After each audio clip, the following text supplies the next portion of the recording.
Prohibition in the United States was a nationwide constitutional ban on the sale, production, importation, and transportation of alcoholic beverages that remained in place from 1920 to 1933. It was promoted by the Dry Crusaders and Nassau experienced an economic boom due to alcoholic smuggling. Prohibition marked one of the last stages of progressive era. During the 19th century, alcoholism, drug abuse, gambling addiction, and variety of other social ills and abuses led to the activists to try to cure the perceived problems in society. Among other things, this led many communities in the late 18th and early 20th century to introduce alcohol prohibition with the subsequent enforcement in law becoming a hotly debated issue. In August 1940, after his abdication of the British throne, the Duke of Windsor was installed as governor of the Bahamas, arriving with his wife, the Duchess. Although this did hurt at the condition of the governor's house, they tried to make the best of a bad situation. He did not enjoy the position and referred to the islands as a third-class British colony. He opened the small local parliament on 29 October 1940. The couple visited the old island that November. The Duke was praised for his resolution of civil unrest over low wages in Nassau in June 1942, when there was a full-scale riot. Ziegler said that the Duke blamed the trouble of mischief-makers, communists, and men of Central European Jewish descent who had secured jobs as a pretext for obtaining a defense.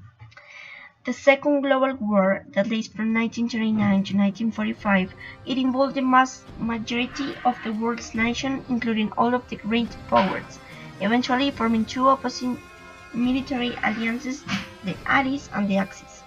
It was the most widespread war in history and directly involved more than 100 million people from over 30 countries. World War II altered the political alignment and social structure of the world, and the victories of great powers, the United States, the Soviet Union, China, the United Kingdom, and France, became the permanent members of the United Nations Security Council. In the post-war, the British Parliament authorized the island as internally self-governing in 1964, with Sir Roland Simonet of the United Bahamian Party. A new constitution granting the Bahamas international autonomy went into effect on 7 January 1964. In 1967, Lyndon Pinkley of the Progressive Liberal Party became the first black premier of the majority-black colony.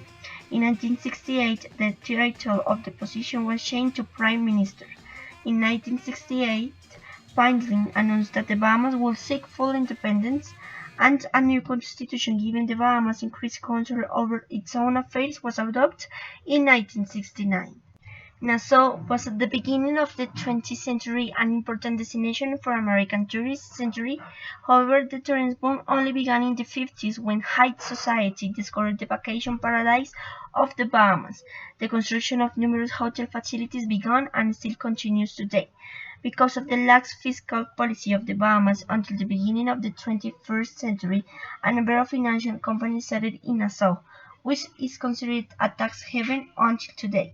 Although it adopted a package of legislative measures to improve financial supervision. For the same reason, Nassau is the home port for many cruise ships.